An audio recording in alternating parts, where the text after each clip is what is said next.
هلو بنات، عاملين ايه؟ وحشتوني جدا جدا جدا. واخيرا فيديو بعد سحبة طويلة. وفيديو النهاردة هيكون بناء على طلبكم، واللي هو هيكون عبارة ازاي انظم وقتي قبل ما الدراسة تبدأ.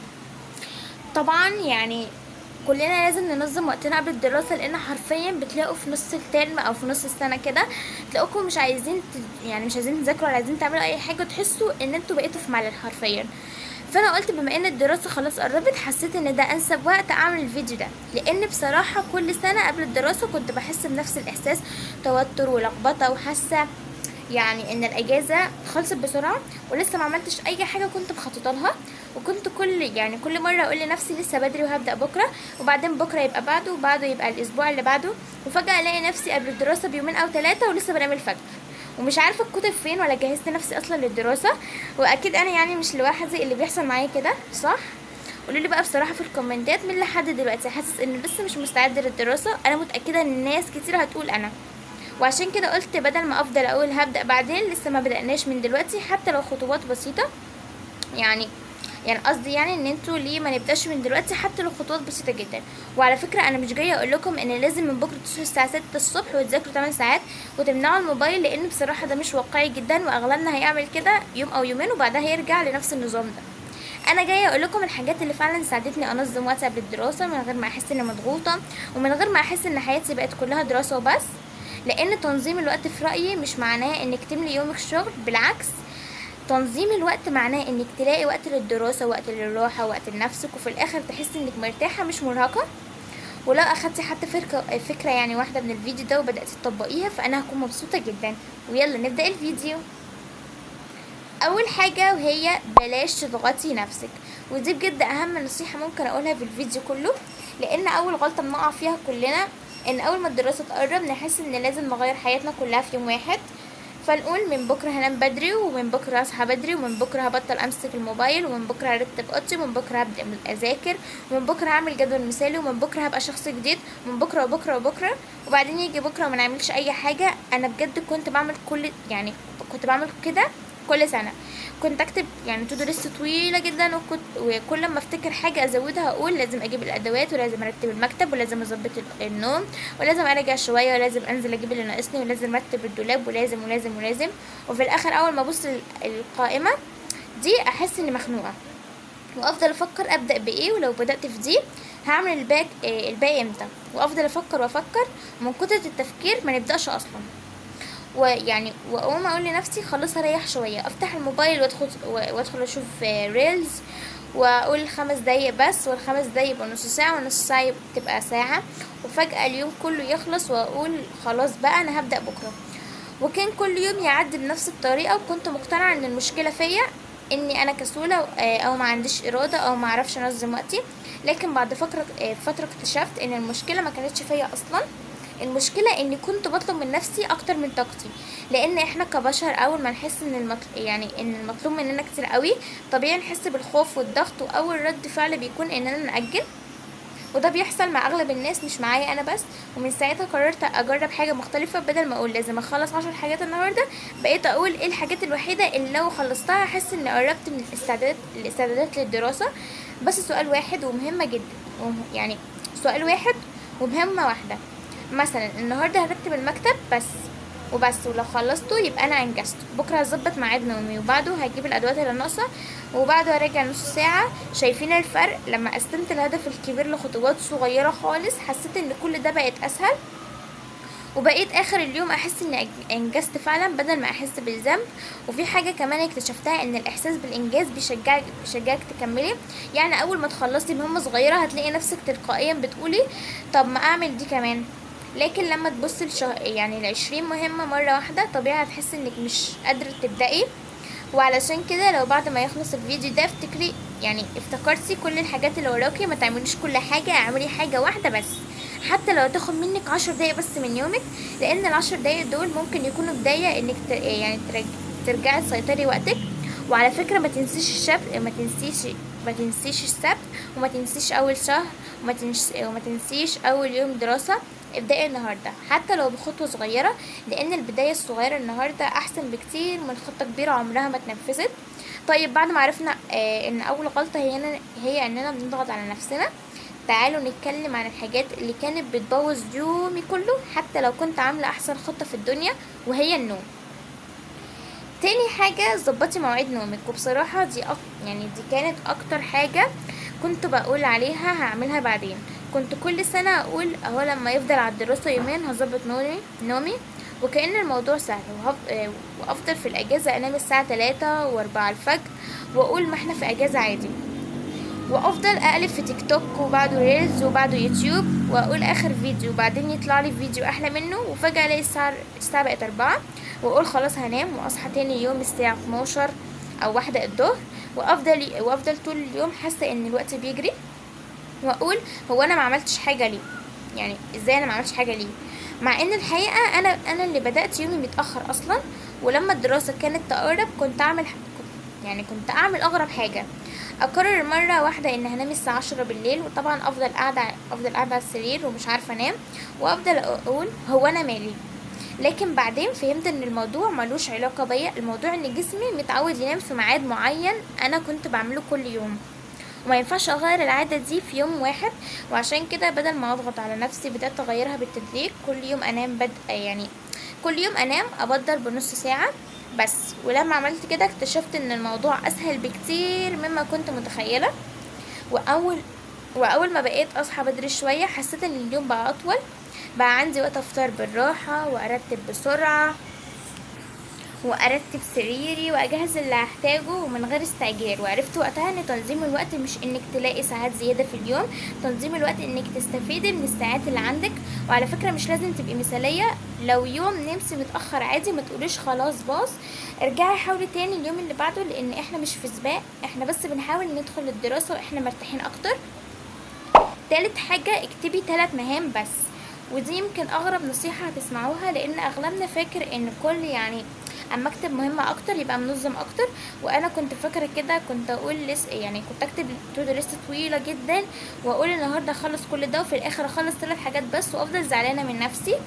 مع اني لو بصيت بموضوعية هلاقي ان ال3 حاجات دول كانوا كويسين جدا، لكن انا ما كنتش مركزة من اللي ما عملتوش، مركزة يعني على اللي ما عملتوش. ومن ساعتها بطلت اعمل كل ده واركز عليهم، ولما اخلصهم لو عندي طاقة اعمل حاجة رابعة اعملها، لكن ما بقتش اضغط على نفسي. وعلى فكرة الطريقة دي مش بس خلتني انجز اكتر، دي خلتني احب الاحساس اني بخلص اللي ورايا، بدل ما كل يوم انام وانا حاسة اني مقصرة. فجربي من النهارده، هاتي ورقه واكتبي 3 حاجات بس، ولو خلصتيهم احتفلي بنفسك حتى لو كانوا حاجات بسيطه جدا، لان الانجاز الصغير كل يوم في اخر الاسبوع هيبقى انجاز كبير جدا. طيب احنا اتكلمنا عن الضغط على النفس والنوم، واننا ما نكتبش مهام كتيره، بس لسه في شويه عادات صغيره جدا كنت بعملها من غير ما اخد بالي، وكانت بتضيع وقتي فعلا. ولما غيرتها حسيت ان الاستعداد للدراسه بقى اسهل بكتير، وده اللي هنتكلم عنه في الجزء الاخير. رابع حاجه بقى، رتبي مكان المذاكره قبل ما الدراسه تبدا. يمكن اول مره تسمعي النصيحه دي تقولي هي ترتيب المكتب هيخليني انظم وقتي، وانا والله كنت بقول نفس الكلام، كنت هقول ماله ما انا هقعد اذاكر وخلاص. لكن لما بدات اذاكر فعلا اكتشفت ان اول 10 دقايق من كل مره كانوا بيضيعوا في حاجات ملهاش اي لازمه.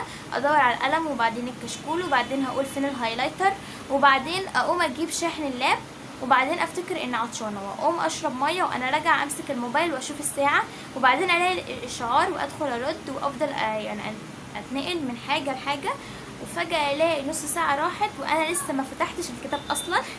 وعشان كده قبل الدراسه بكام يوم بقيت اعمل حاجه بسيطه جدا، ارتب المكان اللي هقعد اذاكر فيه. انا مش هقولك ان انت لازم يكون عندك مكتب، اي حاجه بسيطه ممكن ان انت تذاكري عليها وهتذاكري احسن من اللي عنده مكتب اصلا. واجمع كل كتبي في مكان واحد، واحط الاقلام والكشاكيل قدامي، وارمي اي حاجه ملهاش لازمه من على المكتب. وبصراحه الحركه دي فرقت معايا اكتر مما انا كنت متخيله، لان اول ما اقعد ابدا على طول، ما بقاش عندي سبب اقوم كل شويه. وعلى فكره مش لازم يكون عندك مكتب كبير ولا اوضه شكلها زي اللي بنشوفها على بنترست، حتى لو ركن صغير من الاوضه المهم يكون مريح ونظيف. وكل حاجة كل حاجة محتاجاها فيه قريبة منك. خامس حاجة، جهزي حاجة من الليلة اللي قبلها، ودي عادة صغيرة جدا لكن بجد وفرت عليا وقت التوتر. زمان كنت اول ما اصحى افضل الف في الاوضه، هدومي فين، الكشكول ده كان فين، القلم خلص، الشنطه جاهزه ولا لا، وافضل اجري من مكان لمكان وابدا يومي وانا متوتره. لكن دلوقتي بقيت قبل ما انام ب10 دقايق اجهز كل حاجه وابدا يومي وانا متوتره. لكن دلوقتي بقيت قبل ما انام ب10 دقايق اجهز كل حاجه، اجهز اللبس، احط الكتب اللي هحتاجها، اراجع لو في اي حاجه في الدرس ناقصه، واكتب اول مهمه هعملها تاني يوم. ولما اصحى بحس ان اليوم بدأ بهدوء ومش محتاجه افكر كتير لان كل حاجه جاهزه، ودي من الحاجات اللي ساعدتني فعلا احافظ على وقتي. سادس حاجه، ما تخليش الموبايل هو اول حاجة تمسكيها، ودي بقى كانت مشكلتي الكبيرة. اول ما اصحى قبل حتى ما اقوم من على السرير فعلا انا كنت بعمل كده، امسك الموبايل واقول هشوف الساعة بس، وبعدين الاقي اشعار وادخل ارد، وبعدين فيديو، وبعدين فيديو تاني، وفجأة الاقي نص ساعة او ساعة كاملة عدت وانا لسه حتى ما قمتش من على السرير. ولما كنت بعمل كده كنت احس ان اليوم بيجري مني، لكن لما بدأت اغير العادة دي حسيت بفرق كبير جدا. بقيت اول ما اصحى اقوم اغسل وشي وارتب السرير واشرب كوباية مية وافطر، وبعدين ابص على الموبايل. والله يا جماعة الحركة دي بسيطة جدا لكن هتتفاجئوا قد ايه هتحسوا ان اليوم بقى اطول، لانك بدأتي يومك انت اللي بتحكمي فيه مش الاشعارات اللي بتحكمه. ولو لقيتي نفسك لسه بتمسكي الموبايل اول ما تصحي ما تزعليش من نفسك، غير العاده بالتدريج. كل يوم حاولي تاخري مسكه 5 أو 10 دقايق، ومع الوقت هتلاقي الموضوع بقى اسهل. طيب لحد هنا احنا اتكلمنا عن اهم عاده اللي ساعدتني استعد للدراسه، بس لسه في حاجتين يمكن هما اكتر حاجتين غيروا طريقه تفكيري كلها، وهما ان يبقى عندي روتين صباح بسيط، واني ابطل اقارن نفسي باي حد، وده اللي هقول لكم عليه في اخر جزء.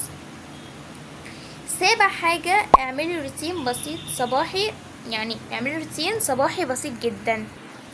وعلى فكرة بقى لما بقول روتين صباح ما تتخيليش ان هقولك اصحي الساعة 5 الفجر واجري واقرأي كتاب واشربي ماتشا. لا خلاص، انا اصلا لا خالص على فكرة، انا اصلا معرفش اعمل كده، معرفش اعمل كل ده اصلا. اللي اقصده ان يبقى عندك كام حاجة بسيطة تعمليهم اول ما تصحي، مش علشان يبقى شكلك منظم، علشان مخك يفهم ان اليوم بدأ.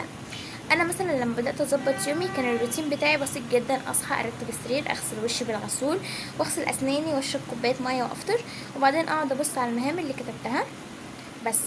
5 أو 10 دقايق بالكتير، ما تكتريش اكتر من كده. لكن الغريب ان الحاجات الصغيره دي كانت بتفرق جدا في يومي، لان زمان كنت اصحى وافضل قاعده على السرير، مره امسك الموبايل مره اقول هقوم كمان 5 دقايق، والخمس دقايق بنص ساعه. لكن لما بقى عندي روتين ثابت بقيت احس ان اليوم بدأ فعلا. ومش لازم تعملي نفس الروتين اللي انا بعمله، اعملي اللي يناسبك، المهم يبقى عندك بدايه ثابته ليومك، لان البدايه الحلوه غالبا بتخلي باقي اليوم اسهل. تامن واخر حاجة، ودي اخر نصيحة في الفيديو، ما تقارنيش نفسك بحد. ودي يمكن اكتر حاجة نفسي كل واحد يسمعها يفتكرها، لان اول ما الدراسة تقرب السوشيال ميديا تبقى مليانة فيديوهات، واحدة جابت كل الادوات الجديدة، واحدة رتبت اوضتها، وواحدة عملت جدول شكله تحفة، وواحدة بدأت تذاكر قبل الدراسة، وواحدة بتذاكر قبل الدراسة بشهر. واول ما نشوف الفيديوهات دي نحس ان احنا متأخرين، ونقول انا لسه ما عملتش حاجة، انا ضيعت الاجازة، انا مستحيل الحق. وانا والله كنت بحس بنفس الاحساس، وكنت افتكر ان كل الناس ماشية صح وانا الوحيدة اللي متأخرة. لكن بعدين فهمت حاجة، ان احنا على السوشيال ميديا بنشوف دقايق من يوم الناس، مش حياتهم كلها اصلا. محدش بينزل وهو متلخبط، ولا هو مأجل، ولا هو قاعد ساعتين بيضيع وقت على الموبايل. احنا بنشوف احسن لقطة بس، فما ينفعش اقارن حياتي الكاملة باحسن دقيقة في حياة حد تاني. كل واحد عنده ظروفه مختلفة وطريقة مختلفة وسرعة مختلفة، ومش شرط ابدأ امتى، المهم اني ابدأ. حتى لو كل اللي هعمله النهاردة اني ارتب المكتب او اظبط يومي، او اكتب 3 مهام، كل خطوة صغيرة بتفرق، وكل اليوم هتعملي فيه حاجة حتى لو بسيطة هيقربك من هدفك. وعشان كده ما تبصيش لحد، بص لنفسك واسألي نفسك انا النهاردة احسن من امبارح. لو الاجابة يبقى انت ماشي صح. وفي الاخر لو وصلتي لحد هنا، فانا بجد مبسوطه انك كملت الفيديو، واتمنى تكوني خدتي منه حاجه واحده على الاقل تساعدك قبل الدراسه. وما تنسيش ان تنظيم الوقت مش معناه انك تبقي مثاليه، ولا ان كل يوم يبقى عندك ولا ان كل يوم يبقى عندك كامل، ولا انك ما تغلطيش، ولا احنا كلنا بس بنكسل، وكلنا بنأجل، وكلنا ساعات بنضيع وقت، وده طبيعي. الفرق الوحيد بين الشخص اللي بينظم وقته والشخص اللي لأ، ان الاول كل ما يقع يقوم تاني. فلو صحيتي يوم متاخره او ضيعتي يوم كامل او معرفتيش تنفذي الجدول اللي انت كنت عاملاه، ما تقوليش خلاص الاسبوع باظ. ابدأي من تاني، عيدي، ابدأي من تاني عادي جدا، ما حصلش اي حاجه. لان كل يوم هو فرصه جديده. واهم حاجه بقى بعد ما تقفلي الفيديو ده، ما تروحيش تتفرجي على فيديو تاني عن تنظيم الوقت. لان قومي اعملي اول خطوه، هي اي خطوه، رتبي مكتبك، اكتبي لك 3 مهام لبكره، او نامي الليله، نامي الليله دي بدري شويه، لان البدايه الصغيره النهارده هتفرق جدا معاكي مع بداية الدراسة. المهم انك تبدأي، ولو وصلتي لحد هنا اكتبيلي في الكومنتات جاهزة للدراسة، علشان اعرف مين كمل الفيديو للنهاية ومين هيبدأ يجهز من النهاردة. ولو الفيديو عجبك ما تنسيش تعملي لايك وتشتركي في القناة، علشان لسه عندنا فيديوهات كتيرة جدا عن الدراسة والمذاكرة وكل حاجة هتساعدنا نبدأ السنة الجديدة بأفضل طريقة. وبس كده يا بنات، ده يكون فيديو النهاردة، وربنا يجعلها سنة سعيدة علينا كلنا. واشوفكم بقى في فيديو جديد، واكتبولي في الكومنتات عايزين الفيديو الجاي يكون عن ايه. وبس كده، باي باي.